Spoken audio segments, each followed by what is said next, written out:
Good evening dear students. I hope आप सभी ठीक होंगे। आज हम क्लास 11th की आरोह भाग 1 इस पाठ्य पुस्तक को पढ़ने जा रहे हैं। अभी तक की वीडियो क्लासेस में हमने इसके ठीक पहले सुमित्रा नंदन पंत जी को पढ़ा, उनकी रचना वे आँखें पढ़ी। इसी क्रम में आज हम काव्यखंड में भवानी प्रसाद मिश्र जी को पढ़ते हैं। तो भवानी प्रसाद मिश्र जी को पढ़ने से पहले आइए भवानी प्रसाद मिश्र जी के बारे में जान लेते हैं। सबसे ऊपर यहाँ पर आप देख सकते हैं, उन्होंने लिखा कि कुछ लिख के सो कुछ पढ़ के सो तू, कुछ लिख के सो कुछ पढ़ के सो तू, जिस जगह जागा सवेरे उस जगह से बढ़ के सो। कहने का आशय ये कि आदरणीय मिश्र जी, उनका ये मानना है कि व्यक्ति जीवन में कहीं भी रहे, वो अपने दिनचर्या में अपने डेली रूटीन का हिस्सा जो हो उसमें स्टडी को ज़रूर शामिल करें, पढ़ाई को ज़रूर शामिल करें। आप जहाँ भी हैं, जिस जगह भी हैं, वहाँ पढ़ें। सोने से पहले पढ़ें और जिस जगह आप जागें वहाँ भी पढ़ें, और जब उस जगह से आगे बढ़ें तो कुछ पढ़कर ही बढ़ें। कहने का आशय ये है कि उन्होंने पूरा का पूरा जोर दिया है पढ़ाई के लिए। अच्छा साहित्य, अच्छा लिटरेचर, अच्छी किताबें पढ़ें, ज्ञानार्जन करें, उसमें अपने जीवन का एक हिस्सा बना लें पढ़ाई, तो जीवन बहुत सुखमय व्यतीत होगा और जीवन वास्तव में सार्थक हो जाएगा। तो आइए भवानी प्रसाद मिश्र जी को पढ़ते हैं। आपका जन्म 1913 ईस्वी में मध्य प्रदेश के होशंगाबाद ज़िले के टिगरिया गांव में हुआ है। भोपाल से, जो मध्य प्रदेश की राजधानी है, वहाँ से होशंगाबाद कुछ ही दूरी पर स्थित है। आपने जो अपनी उच्च शिक्षा है, हायर एजुकेशन, वो जबलपुर विश्वविद्यालय से प्राप्त की। इनका हिंदी, अंग्रेजी और संस्कृत भाषाओं पर अधिकार था। कहने का आशय ये कि आप हिंदी, अंग्रेजी और संस्कृत तीनों भाषाओं को जानते थे, तीनों में आपकी अच्छी कमांड थी। आपकी जो प्रमुख रचनाएं हैं वो सतपुड़ा के जंगल, सन्नाटा, गीत फरोश, चकित है दुख, बुनी हुई रस्सी, खुशबू के शिलालेख, अनाम तुम आते हो, इदम नमम आदि इनकी कुछ रचनाएं हैं। अगर हम देखें तो गीत फरोश जो इनका पहला काव्य आया, उसमें बहुत सारी कविताओं का संकलन है, इसलिए इसको हम काव्य संकलन कहते हैं। और गांधी पंचसती की कविताओं में कवि ने गांधी जी को श्रद्धांजलि अर्पित की है। गांधी पंचसती मतलब गांधी जी के विषय में जो 500 रचनाएं, कविताएं लिखी गीत फरोश में, वो इसमें हैं। उन्होंने गांधी जी को डेडिकेट करते हुए, समर्पित करते हुए उनको श्रद्धांजलि अर्पित की है। आपको साहित्य अकादमी, जो मध्य प्रदेश शासन की साहित्य अकादमी है, उसका शिखर सम्मान प्राप्त हुआ। दिल्ली प्रशासन का गालिब पुरस्कार एवं पद्मश्री सम्मान से भी आपको सम्मानित किया गया, आपको अलंकृत किया गया। आपके जो काव्य की विशेषताएं हैं वो क्या क्या हैं, वास्तव में भवानी प्रसाद मिश्र किस टाइप के कवि हैं, इसकी क्या विशेषताएं हैं, वो मैं उल्लेख करता हूँ। तो आप कविता, साहित्य और राष्ट्रीय आंदोलन के प्रमुख कवियों में से एक हैं। आप इनकी जितनी रचनाएं देखें उसमें कविता क्या है, साहित्य क्या है, या फिर राष्ट्रीय आंदोलन जो अपने नेशनल मूवमेंट हुए, जो भारत ने अंग्रेज़ों से जो लड़ाई लड़ी स्वतंत्रता के लिए, अपने देश को आज़ाद कराने के लिए, तो इसकी साफ झलक, इसका साफ प्रतिबिंब, इसका साफ रिफ्लेक्शन उनकी कविताओं में कहीं ना कहीं मिल जाता है। गांधीवादी थे, अर्थात अहिंसावादी थे, और उनमें इनका अखंड विश्वास था, अटूट विश्वास था। इन्होंने गांधी वाङ्मय, अर्थात वाङ्मय का आशय है साहित्य से, इन्होंने गांधी साहित्य के हिंदी खंडों का संपादन कर कविता और गांधी जी के बीच एक तरह से ब्रिज का निर्माण किया। कहने का आशय यह है, गांधी जी के विचारों को अपनी कविता के माध्यम से इन्होंने समाज तक पहुंचाया।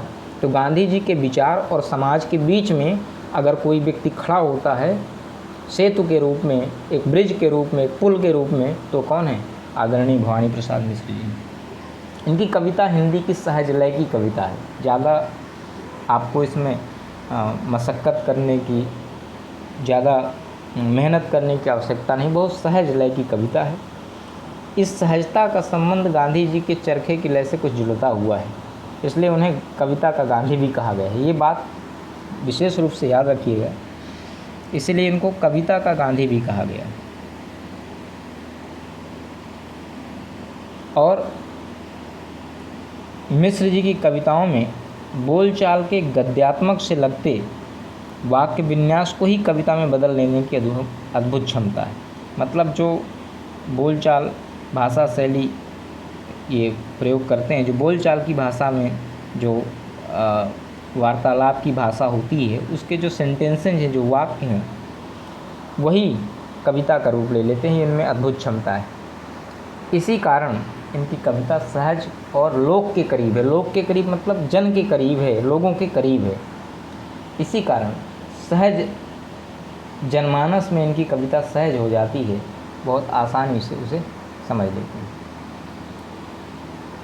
अब बात करते हैं कि ये जो कविता है घर की याद, जिसको हम पढ़ने जा रहे हैं, तो उसमें क्या है? तो घर की याद कविता में घर के मर्म का उद्घाटन किया गया है। कवि को जेल प्रवास के दौरान घर से विस्थापन की पीड़ा सालती है। अर्थात कवि जब जेल में थे, जेल उन्हें क्यों जाना पड़ा? स्वतंत्रता के आंदोलन में उन्होंने हिस्सा लिया। हिस्सा मतलब बंटवारा नहीं किया कि भाई मेरा क्या हिस्सा है, और मतलब कंट्रीब्यूशन, उनका जो रोल था, जो उनका कंट्रीब्यूशन था देश को आज़ाद कराने के लिए, देश को फ्रीडम दिलाने के लिए, देश को स्वतंत्र कराने के लिए, तो उसमें उनका क्या योगदान रहा, उसके कारण उनको अंग्रेज़ों ने जेल में डाल दिया।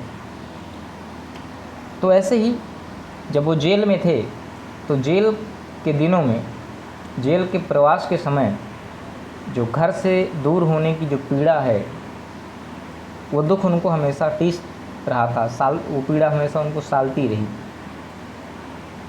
उनको अंतर्मन में एक कचोट उत्पन्न होती रही कि वो अपने घर को याद करते रहे। कवि के स्मृति संसार में उनके परिजन हैं, और वो एक एक कर शामिल होते चले जाते हैं। जब भी वो याद करते हैं तो कभी माता की याद आती, कभी पिता की याद आती, कभी भाइयों की याद आती, कभी बहन की याद आती, कभी घर के आंगन की याद आती है। तो घर की अवधारणा की सार्थक और मार्मिक याद कविता की केंद्रीय संवेदना, मतलब जो सेंट्रल आइडिया है पोएम का, घर की अवधारणा की सार्थक और मार्मिक याद। तो घर क्या होता है? बेसिकली घर केवल 4 दीवारें नहीं होती और एक छत, कि आप घर को आप यूँ समझें कि 4 दीवारें बनी हुई हैं, उसमें ऊपर एक छत है, 4, 5, 6 कमरे हैं, उसको घर नहीं कहते। घर बनता वास्तव में जो घर की अवधारणा है, जो घर होता है, घर होता क्या है? एक ऐसा घर जिसमें माता पिता भाई बहन सारे परिवार के लोग बहुत प्रेम भाव से रहते हैं, वही घर वास्तव में घर है। अगर सभी घर में जो जितने परिजन हैं, परिवारीजन हैं, उनके बीच विद्वेष है, उनके बीच अंतर्कलह है, उनके बीच अंतर्द्वंद है, आपस में लड़ते झगड़ते रहते हैं, तो घर घर नहीं रहता है। ऐसे घर से सब लोग मुक्ति चाहते हैं, कोई रहना नहीं चाहता। तो एक ऐसा घर और इस घर की अवधारणा को सार्थक करना और उस घर की मार्मिक याद, उस घर को जो मर्माहत करती है, उस घर को जो अत्यधिक याद दिलाने वाली जो याद है और कारुणिक हो जाती है, और यही कविता की केंद्रीय संवेदना है, यही कविता का मूल जो रूट जो इमोशंस हैं वो यही है। तो यही सेंट्रल आइडिया होगा इस कविता का। और कवि किन किन रिश्तों को याद करता है तो आगे इस कविता में जब हम पढ़ेंगे तो आपको जानकारी होगी। तो क्या होता है, मैं इसकी एक बार समरी आपको पहले ही बता देता हूँ कि घर में उसे सभी सदस्यों की याद आती है। किसे? कवि को, भवानी प्रसाद मिश्र को। उसे अपने भाइयों व बहनों की याद आती है। उसकी बहन अभी अभी मायके आई है, अर्थात उसके घर आई है, तो उसकी याद आती है। कवि को अपनी अनपढ़ पुत्र के दुख से व्याकुल परंतु स्नेहमयी माँ की भी याद आती है। वह चूँकि पत्र नहीं लिख सकती इसलिए यहाँ पर अनपढ़ कहा गया। और उन्होंने साफ साफ कविता में लिखा, और माँ बिन पढ़ी मेरी दुख में वह गढ़ी मेरी, माँ की जिसके गोद में से रख लिया तो दुख नहीं फिर। उन्होंने ऐसा लिखा भी, जिक्र किया है, इसलिए मैं कह रहा हूँ कि वो पढ़ी लिखी माँ नहीं थी, अनपढ़ माँ थी जो पुत्र के दुख से व्याकुल हो जाती हैं, लेकिन उनके अंदर अत्यंत स्नेह है, ऐसी माँ की याद आती है। कवि को अपने पिता की याद आती है जो बुढ़ापे से दूर हैं, वे दौड़ सकते हैं, खिलखिलाते हैं, वो मौत या शेर से नहीं डरते, उनकी वाणी में जोश है। आज वे गीता का पाठ करके दंड लगाकर, दंड मतलब दंड बैठक लगाकर जब नीचे परिवार के बीच आते होंगे तो अपने पाँचवें बेटे को ना पाकर रो पड़े होंगे। अर्थात ये 5 भाई हैं और ये इनका जो घर में पाँचों भाइयों में नंबर है वो 5th है, अर्थात ये सबसे छोटे और 5वें नंबर के बेटे हैं। जब इनको नहीं देखा होगा तो रो पड़े होंगे, मानो उन्हें समझाया होगा। और फिर आगे कवि सामन से निवेदन करता है कि तुम खूब बरसो, किंतु मेरे माता पिता को मेरे लिए दुखी न होने देना। तुम बरसना, मेरे माता पिता की आंखों को मत बरसाना, ऐसा आगे आया होगा, हे कि सावन तुम बरसना। उन्हें मेरी सच्चाई मत बताना कि मैं निराश, दुखी व असमंजस में हूँ, मैं स्वस्थ हूँ यही बताना। हे सावन तुम मेरा संदेश उन्हें देकर धैर्य बंधाना। इस प्रकार कवि ने घर की अवधारणा के चित्र प्रस्तुत किया है। शब्दों के ये चित्र आपके पास से होके गुजरेंगे। अभी हम कविता पढ़ते हैं। तो आज पानी गिर रहा है, बहुत पानी गिर रहा है, रात भर गिरता रहा है, प्राण मन घिरता रहा है।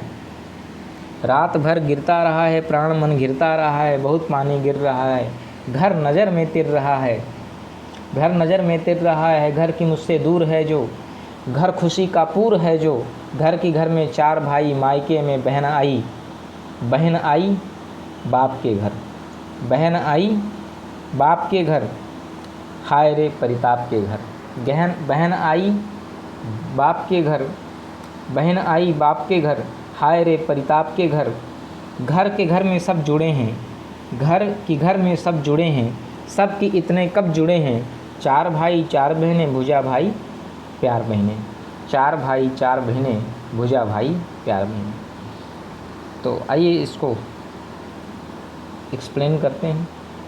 आज पानी गिर रहा है, बहुत पानी गिर रहा है, रात भर गिरता रहा है, प्राण मन घिरता रहा। तो गिर रहा मतलब बरसना, पानी का गिरना अर्थात बरसना। प्राण मन अर्थात प्राण मन घिरता रहा है, प्राण मन घिरना मतलब प्राणों और मन में छा जाना। प्राण मन घिरता रहा अर्थात प्राण में और मन में छा जाना। तिरना मतलब तैरना, तिरना मतलब तैरना। तिर रहा है लिखा है ना, तिरना मतलब तैरना। नज़र मतलब निगाह। खुशी का पूर मतलब भंडार। घर खुशी का पूर है जो, पूर मतलब भंडार, खजाना। परिताप मतलब कष्ट, हाय रे परिताप के घर, परिताप मतलब कष्ट, दुख। तो परिताप मतलब कष्ट। आइए पढ़ते हैं।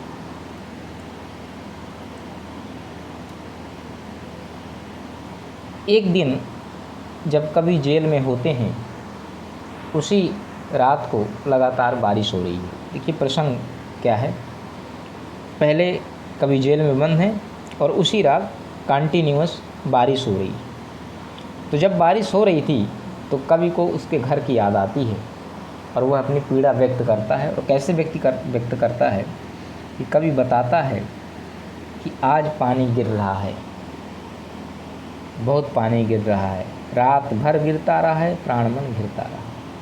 कवि बताता है कि आज बहुत तेज़ बारिश हो रही है, रात भर वर्षा होती रही है। ऐसे में उसके मन और प्राण घर की याद से घिर गए। जिस प्रकार से बादल चारों तरफ से आच्छादित हो जाता है, ढक लेता है, ठीक उसी प्रकार से उसके मन और प्राणों को घर की याद ने घेर लिया है। जैसे ये जो पानी बरस रहा है तो बादलों ने पहले घेर लिया होगा, फिर वर्षा होगा, ठीक उसी प्रकार से मेरे मन और मेरे प्राणों को घर की याद ने घेर रखा हुआ। बरसते हुए पानी के बीच रात भर कवि की नज़र में घूमता रहा एक घर, है ना। बहुत पानी गिर रहा है, घर नज़र में तिर रहा है और रात भर पानी बरस रहा है। और जब कवि सामने खिड़की से देखता है दृश्य बाहर पानी का, तो उसकी आँखों में जो पानी का प्रतिबिंब बन रहा है और उस याद से उसकी जो डबडबाई आंसुओं से भरी हुई जो आँखें हैं, उन आँखों में कवि को उसका घर तैरता हुआ सा नज़र आता है। जैसे बच्चे छोटी छोटी कागज़ की कश्तियाँ बनाते हैं और पानी में तैरती हैं, तो कवि की आँखों में घर की याद आ रही है और घर की याद आने के कारण उसकी आँखों में पानी भरा है, आंसू आए हैं और बाहर चूँकि पानी बरस रहा है। तो दोनों ही तरफ घर, जो जहाँ कभी जेल में है, बाहर वातावरण की ओर जब देखता है तो वहाँ भी पानी बरस रहा है और उसकी आँखें भी नम हैं, वहाँ भी पानी भरा हुआ है, आँखों में भी पानी मतलब आंसू। तो इस कारण से जब कभी अपने घर को याद करता है तो घर के जो चित्र, जो घर के बिंब, जो घर के प्रतिबिंब, जो घर के रिफ्लेक्शन आँखों में बन रहे हैं, वो कागज़ की कश्ती के जैसे उसकी आँखों में तिर रहा है घर। और घर की मुझसे दूर है जो, घर खुशी का पूर है जो। एक बात आपको बता दें, आप जीवन में कितने भी बड़े 5 स्टार होटल में चले जाएं, लेकिन जो सुकून, जो आनंद, जो शांति आपको अपने स्वयं के घर में मिलती है वो कहीं और नहीं मिलती। तो कभी भी कह रहा है उसका घर बहुत दूर है, घर कि मुझसे दूर है जो, घर जो कि मुझसे बहुत दूर है, वह खुशियों का पूर है, वह खुशी का पूर है जो, वह मेरी खुशियों का एक खजाना है, खुशियों का भंडार है। अब आगे कहता है, घर की घर में 4 भाई, मायके में बहन आई। वह घर जिस घर में हम रहते थे हम लोग, उस घर में मेरे 4 और भाई हैं। बहन मायके में यानी पिता के घर आई है, मेरी बहन मायके आई है। मायके अर्थात मायका, लड़की का मायका क्या होता है, उसके पिता का घर, अर्थात कवि के पिता और जो उसकी बहन है उसके पिता, दोनों एक हुए। तो बहन मायके में यानी अपने पिता के घर आई है और बहन आई बाप के घर। यद्यपि जब कोई लड़की, जब कोई महिला अपने मायके आती है तो उसे खुशी होती है, आनंद होता है, उसे प्रसन्नता महसूस होती है। लेकिन जब वो मेरी बहन मायके आई है, मेरे पिता के घर आई है, तो हाय रे परिताप के घर। तो आज वास्तव में पिता के घर नहीं आई, वो सुख के क्षण उसको नसीब नहीं होंगे, आज उसे दुख ही महसूस करना किया होगा उसने। आज जब वो यहाँ पर आई तो उसे बहुत दुख हुआ होगा, यहाँ आकर उसे दुख ही मिला, क्योंकि उसका एक भाई जेल में बंद है। तो ये परिताप का घर है, अर्थात दुख का घर बन गया मेरा, जो कभी खुशियों का पूर था, खुशियों का भंडार था। घर में आज सभी एकत्र होंगे, वे आपस में जुड़े हुए हैं।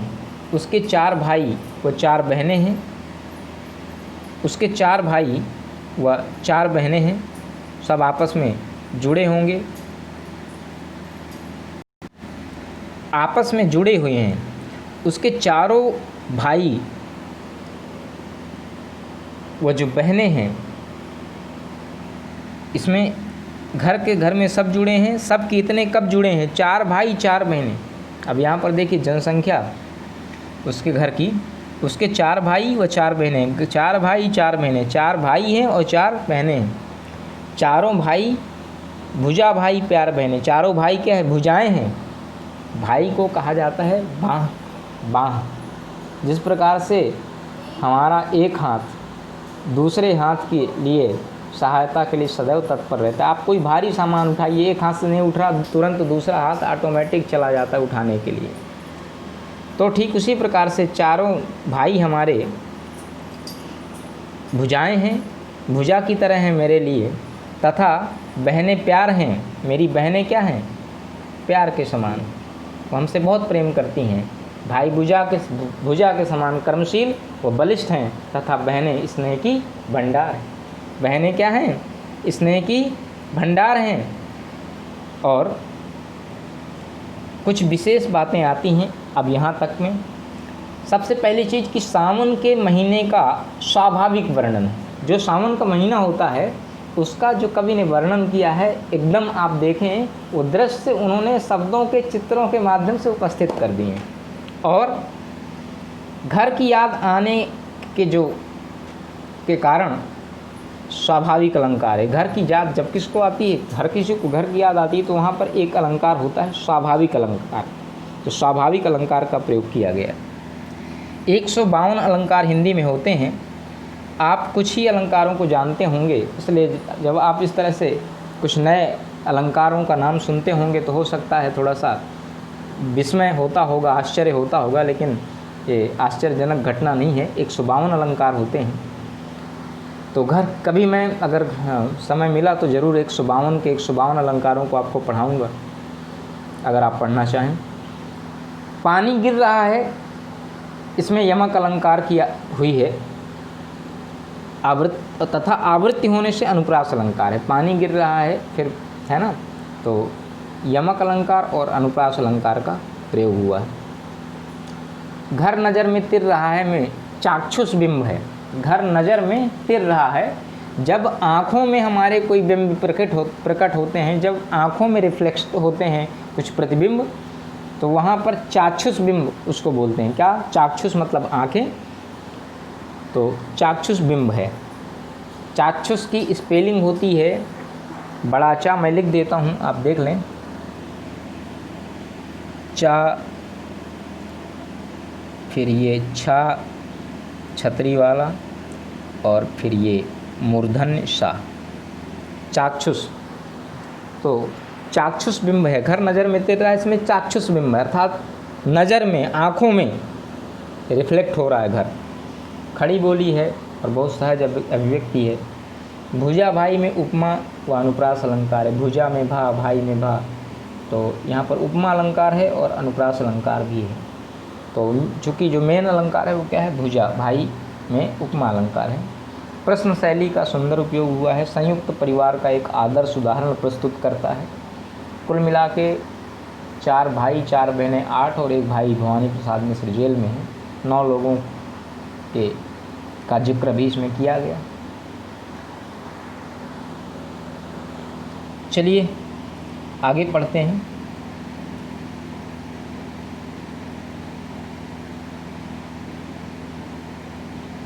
चार भाई 4 बहनें। इसके बाद है माँ की जिसकी स्नेह धारा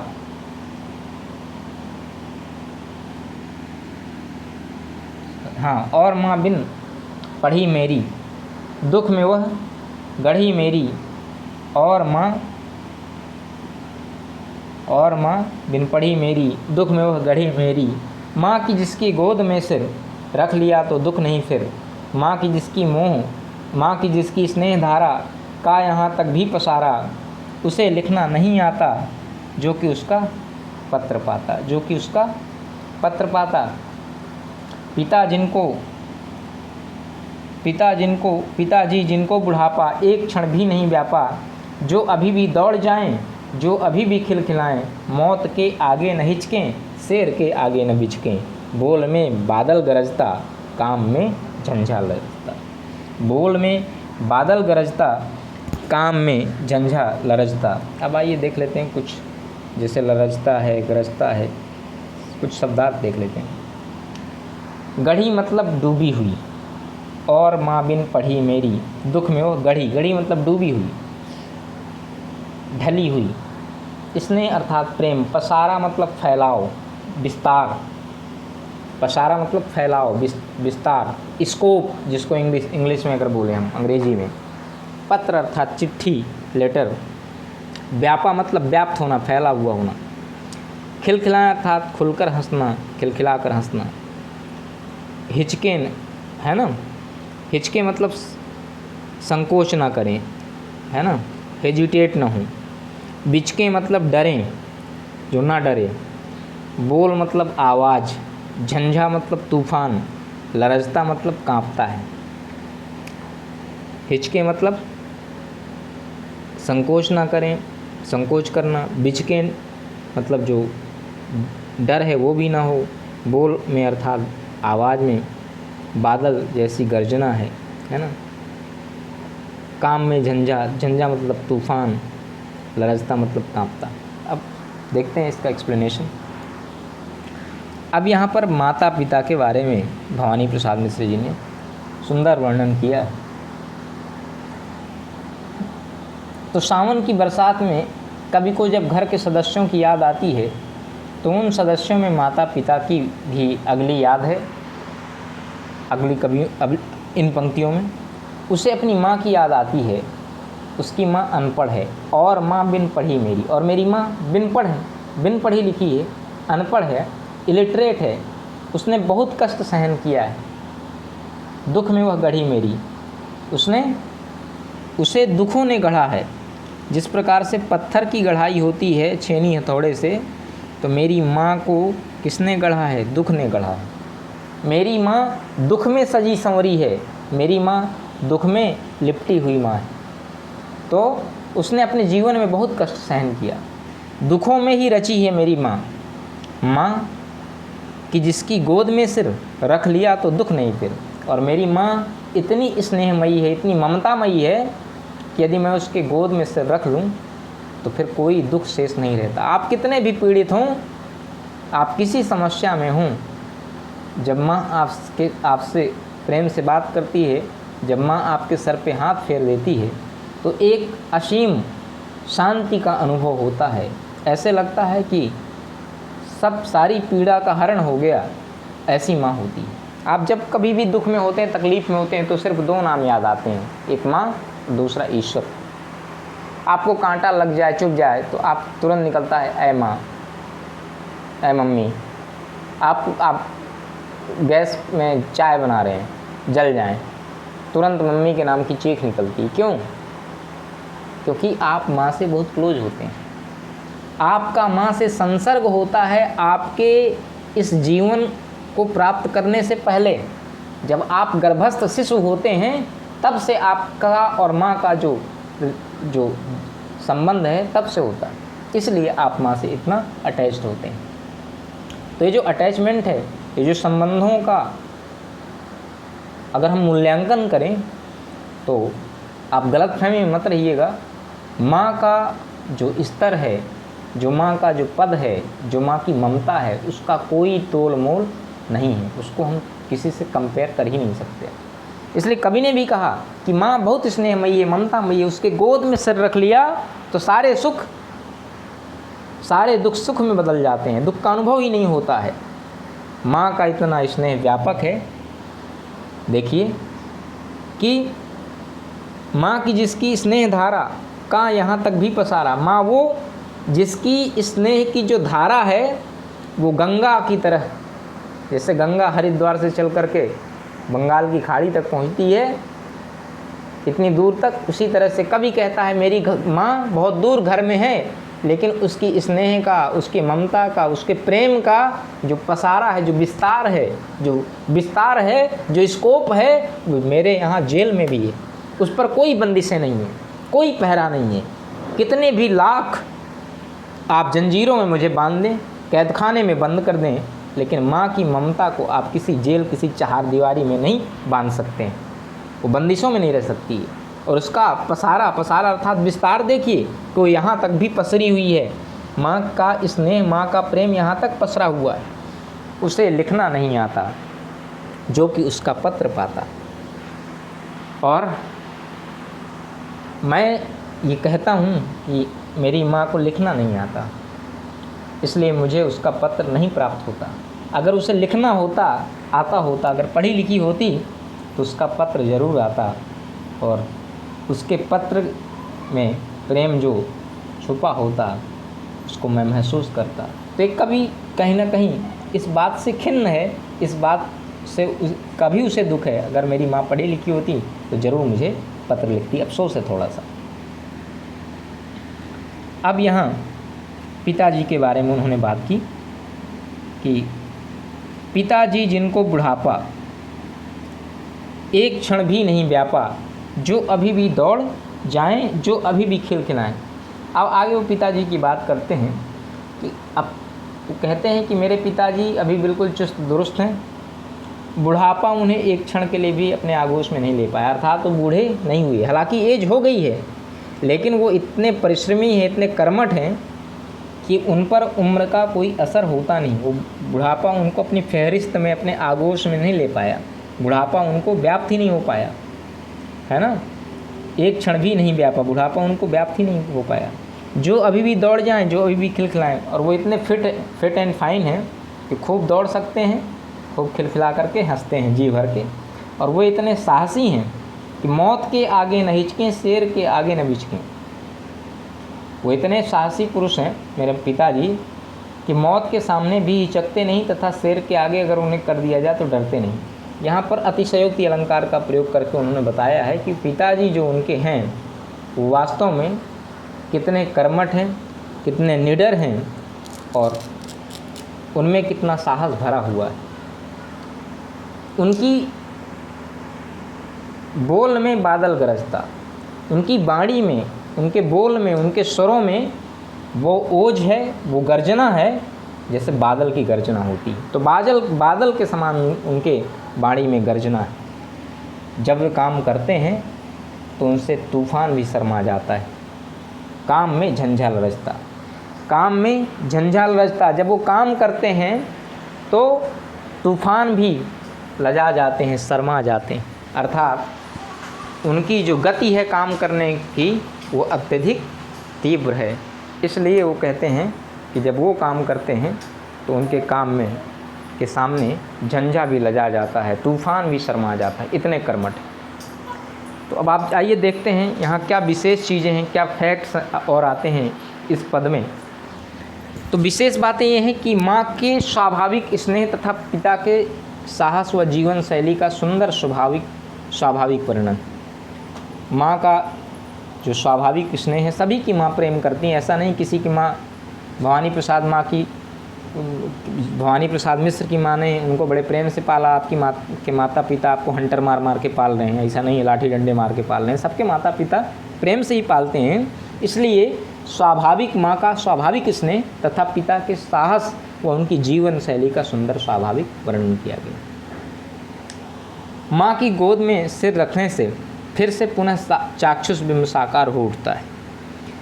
पिता के वर्णन में वीर रस का आनंद मिलता है कि वो कितने वीर पुरुष हैं, कितने साहसी हैं।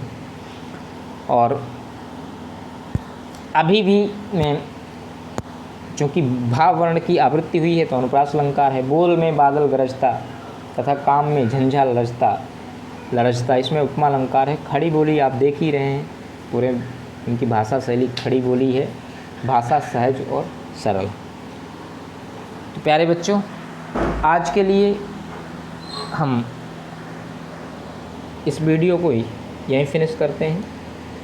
नेक्स्ट वीडियो में इसका जो बचे हुए जो इसके और पद हैं उनको पढ़ेंगे।